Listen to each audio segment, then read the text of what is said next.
further ado, welcome to Parts Talk. Okay, Thank tonight we have Anthony Jose Estrada. Did I pronounce it right?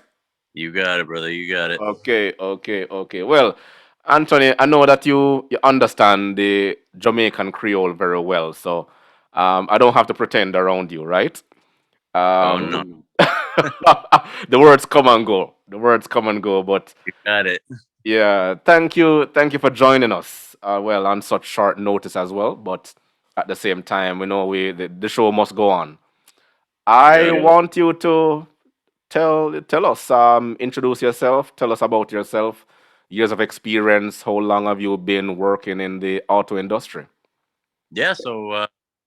Well, I gotta say, I started off back in I would say 15 years ago, give or take. I started off in co-op, so I didn't really want to know. I didn't know what I wanted to do with myself, and I started off as a co-op position at a Ford dealer just down the street from where I lived, and Okay, yeah, I really liked what I saw. And to tell you the truth, I did see a lot of the challenges the technicians got to experience with being flat rate and with right. the industry having its ups and downs, its seasonal challenges, of course, right? And Yes. take it upon myself because I thought at the time I didn't know what I wanted to do with myself, and I took on the challenge, and I'm here now. Okay. Yeah. For the record, for those who don't understand, explain to them what a co-op is. So in high school, we had the opportunity to join. Obviously, not being paid, so you're working for a credit rather than money, Okay. but for the experience of whatever position you wanted to get into. So me, I always loved the challenge of anything mechanical, to be honest. And I thought because I could fix my own cars at home and fix my parents' cars, that I could do this for a living too. Tell you, Okay. tell you the truth, yeah, it kicks you in the ass after a while. But yeah, so that was kind of where it all started, and that's one of the challenges that I think I've experienced with getting into the industry and not knowing what I was getting myself into, and being Okay. very industry, right? And not Yeah. seeing, not really experiencing what I thought I would, right? Yeah. Mhm. And did you pursue being a mechanic further? Yeah. So I actually, when I began as a co-op as a technician, but of course, being a co-op position, you're not being paid, so they bring you right back down to the bottom when they hire you, and you Right. start off cars and maintaining the building. I mean, everything, and working your way up from wash kid to loop technician to finally making my way into school and being registered as an apprentice. And then Okay. I took 2 years through the Toyota program at Centennial College.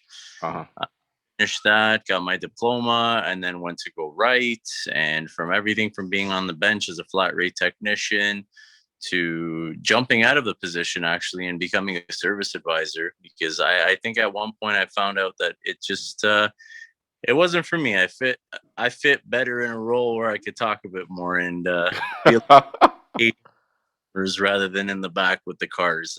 The Okay. pressure got to me, yeah. And I love working on cars. I still do it at home, right? I still work on both my cars and on the neighbors' cars, and I help out where I can. But doing it for a living, it's yeah. But yeah, and then I mean, scoring the position, slowly trying to grow myself in whatever I did. I tried to do it as best I could. So everything from being a mechanic to a service advisor. When I finally got the opportunity to be a service advisor, I know working at Meadowvale Toyota, that's kind of where it all came together. I became a service advisor, and I reached as high as I can go within Okay. that position, and where I was working as they would say, you want to reach platinum as an Yeah. advisor with Toyota. Yeah. So I was one of the first ones to do it at that dealership, and from there I proceeded to take my talents elsewhere because I felt that I can grow my position and get the experience I need to get where I wanted to be. And I finally saw what I wanted to do. I wanted to have my own team, and I wanted the different challenge, to tell you the Yeah. truth. Yeah.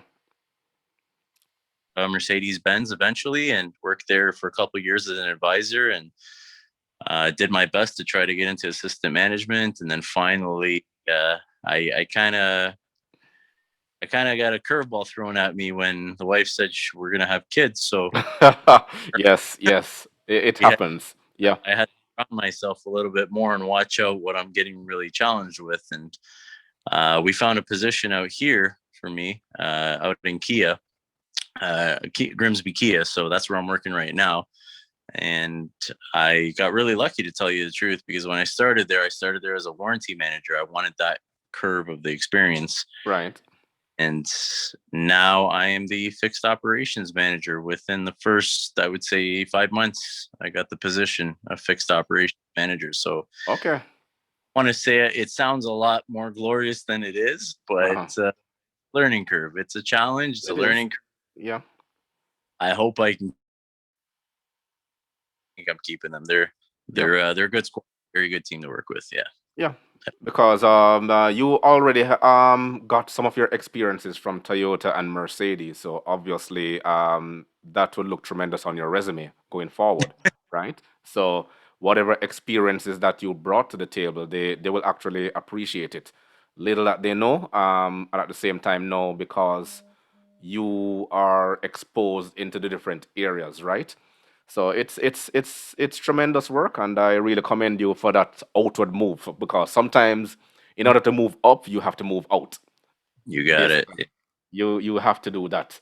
But based on your experiences now, which is tremendous, of course, may I say again, what were some of the challenges that you faced working in the industry? Well, back then and now. There's a few from position to position. I would say there were different ones. With being you've got to make more than what the hourly rate is paying you, of course. Otherwise, it's not worth being a flat rate technician. As they say, you lose your shirt if you're not making what you want to have as a take home. Right. So if it's paid $26, you don't want to meet that $26 an hour. You want to make more than that $26 an hour, right? You want to Hmm. bring in the 80 hours because you Yeah. have the really sky is the limit as long as you have a good management team, you have a good supervisor team, service advisors as well that can sell the right kind of work, and without gouging the customer too, because you want to have that trust where they keep coming back, right? Yeah. That was one challenge as a tech and as an apprentice, and of course, becoming a service advisor. Now you have another kind of pressure on you where you have to be able to sell. You have to have the knowledge behind each product. Yeah. Uh, if a customer comes at you with a question, they always want an answer, and I mean, you don't give Yeah. them the. Make sure that you educate them, Hmm. not the product that they're required by time or mileage. You want to be able to explain why their vehicle needs and what the benefits are, right? Yeah. Well, as a service advisor, you're facing a lot of that. And then, well, I mean, where I'm at now, I'm kind of bridging the gaps between advisors, between the parts department as parts advisors, service as service advisors, and Hmm. then technicians all Yeah. into. Yeah. Uh, yeah, I'm trying to bridge the gap as best as I can where I'm at right now, and Yeah. yeah, rebuilding the team, making sure that everybody's growing the right way too. Right, we want Hmm. to make sure Hmm. courses we keep up with, what work they're bringing in, and it's quality work too. Right, we don't want to be Yeah. bringing oil changes every day because nobody makes a buck off of that either. Right, Yeah. we all Yeah. make money too. Right, we want to be successful and But you buy the. know you have some technicians who believe that changing oil every day it actually adds up because as if they can do between 30 to Yep. 40 oil changes per day then it will actually help them to meet their quota, right? But Yeah, and then yeah. plus the other derivatives like the brake checks and alignments and anything for the suspension, that is all that will actually be a bonus or a plus for them, Mm-hmm. right? So Got it. but I know your role right now, fix operations. Back then it was after sales management, and the after sales term is loosely used in the industry. That Mm-hmm. is the person who actually looks after both parts and service and have both of them try to work in unison to ensure that the customer satisfaction is there and also to increase the customer retention, right? Yeah. So those are the two paramount thing that happens. But back to the challenges. Currently, what are some of the, if you don't mind me asking, like your trade secrets, so to speak, right? But what are, just give to us some of the little strategies. Are you willing to share what you're doing right now in order to increase the the absorption rate, the sales, or to increase the retention for the company in terms of your customers? You want to get the team involved. To be honest, I try to have a lot of transparency between myself, my team, my service advisor, or my parts advisors. Make sure that anything that they need in order to be Yes. successful, give them the tools that they need. Right. Yeah. That we at the same time it alleviates the excuse of ever saying that they didn't have what they needed to succeed. Right. Right. Uh, but yeah, you want to go back to them and make sure that they've got everything they need. Hmm. Currently, COVID being a big factor in what's Yeah. taking place Yeah. here in Mexico, it's taken a toll, and we've really just I feel like we're beyond the point of just floating by. We're doing really well Yes. for the fact that we're in a pandemic right now, and you want to limit the amount of people coming through the doors too, right, at a Yeah. time. Yeah. The uh, it is said that it doesn't matter what happens with the economy. Somebody's getting rich while somebody's getting poor. On one yeah, hand, on one hand, you have restaurants closing down, you have small businesses going out of business, but yeah, other hand, you have retail outlets making tons of money, and that also goes in tandem with dealerships and car dealers. They're seeing cars flying off the lot mm, because of COVID right now and the pressure of the government's enforcing and trying to reinforce social distancing. People are no longer wanting to carpool or ride on public transportation anymore. So everyone wants their own car, right? yep, So we have seen an increase and uptick in traffic on the roads. I've seen it because of the work that I do currently. But at the same time, no, you actually see like 20 cars going down, 20 individual drivers. yep, So it is going to be it is going to look good for dealerships now, but you have to have contingencies in place yep, whenever that lull dies out, right? So yep, those are some of the strategies you also have to look forward in adjusting to the market. You're doing yep, pretty well right now, but I mean, we always have to look to the future, right? yep. Have contingencies. You're right. Yeah. Some of our well, to follow through with some of our contingencies, we're currently working on making sure that all of our technicians are hybrid and EV trained. Yes, yes. I know that's the market EVs we're now taking over the slowly market. creeping into. Yeah, and every brand is slowly creeping into that market right now, Yes, into EVs and hybrids. Right. yes, Eventually, they'll be the main source of our income, and we want to make sure, of course, that we're tapping into it at the right time and having the right type of training done for our technicians too and our staff, and making sure everyone is knowledgeable enough to evolve into what yes, we need and where we need to be. yes. Definitely, Yeah. definitely. You have to keep abreast of what is going on in the market. Yep. Another question I wanted to ask. Well, it's also another trade secret, but based on your experiences now, because you're a senior guy. Don't get me wrong, right? You give me too What much credit. what are some of your suggestions or recommendations based on your experiences now working with dealerships? What would you like to see? Transparency.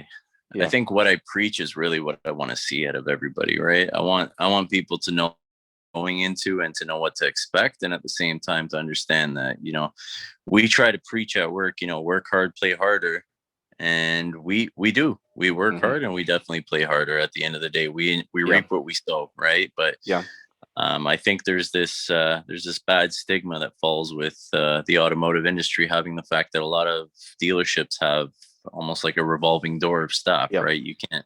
You can't really root anybody down there anymore, because they're more for what they're making rather than actually enjoying what they're doing, right? yeah, You want to be completely transparent. You want to have the right type of staff working for you as well, right? So when we're going through a hiring process, trying out somebody that thinks they're fit for the position versus actually getting someone that's fit for the position is tough. yes, yes, It's yes. They call it the job fit personality. You can't yeah, fit a square peg into a round hole. And Exactly. I find that happens in the automotive industry quite a lot. We just try to That's throw numbers in. We have a spot, let's fill it. mhm. But Yeah, what value is that individual coming with, right? exactly. Can they help the company to grow from strength to strength? Yep. And and then the training process has to start all over again. So that actually gives precedence to your turnover rate, which is going to be high because people are going to Yep. be frustrated. And also, from a leadership standpoint, you can agree with this. You said transparency, but what type of leadership is there to sell the vision, the value, and the mission to the staff? Mm-hmm. Exactly where you want to Mm-hmm. be in the short term, long term, and Mm-hmm. over a specific period of time. It's not only target oriented, but at the same time, no, there has to be customer satisfaction from both the internal customer and the external customer. Exactly. Yep. Yeah. Yep.